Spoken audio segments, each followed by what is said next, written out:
So, ay mga kabakal, so apat na workout lang natin sa chest. So, banat agad. So, heavy kaagad tayo guys.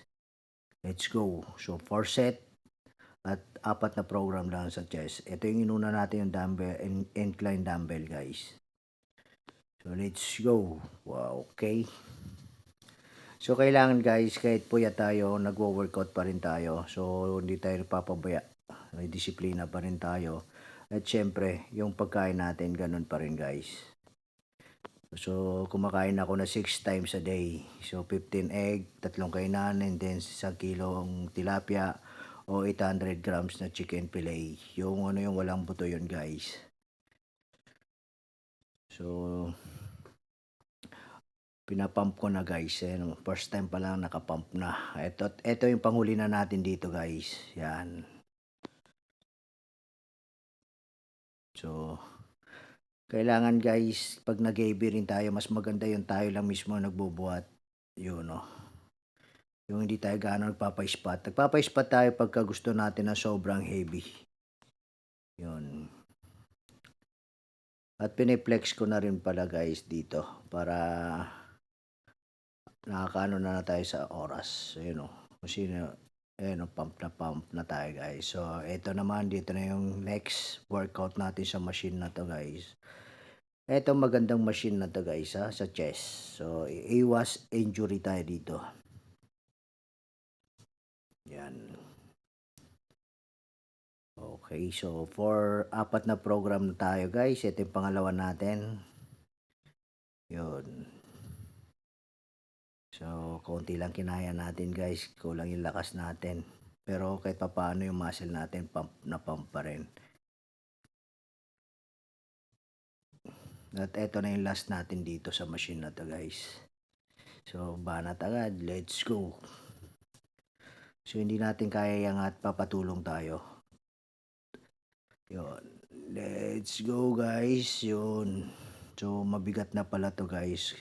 Siya nga pala guys, pagka gusto yung mag-heavy, pakiramdaman nyo rin ha. Pagka hindi kaya, wag pipilitin dahil nandun yung injury natin. Doon tayo madadali.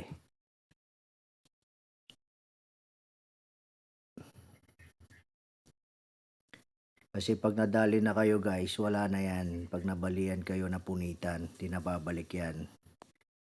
So, konting pump lang. Makukuha nyo naman yung laki guys. Hindi naman sa pagbubuhat na sobra. Kung hindi sa pag-ano yan sa pagkain guys.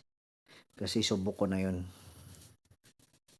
So, kailangan marunong kayo sa pagkain kasi yung laki nyo doon yung makukuha. So, wag natatanggalin yung egg pati yung chicken breast. At ito na pala yung pangatlo natin guys sa workout. Okay. So, dito hindi ako sumagad na mabigat dito.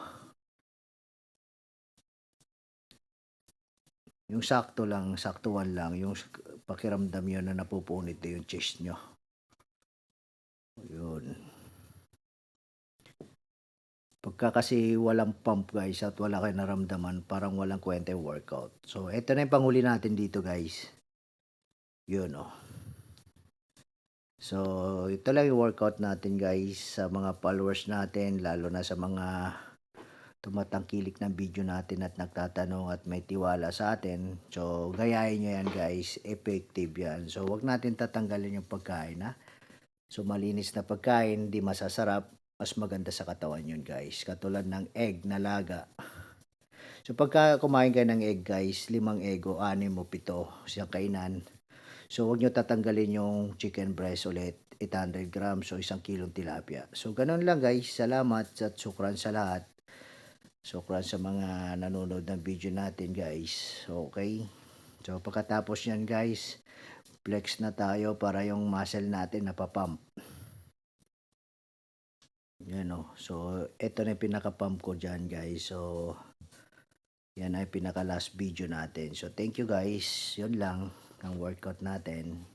So hindi natin kailangan maraming workout para lumaki. Sapat na yung konti.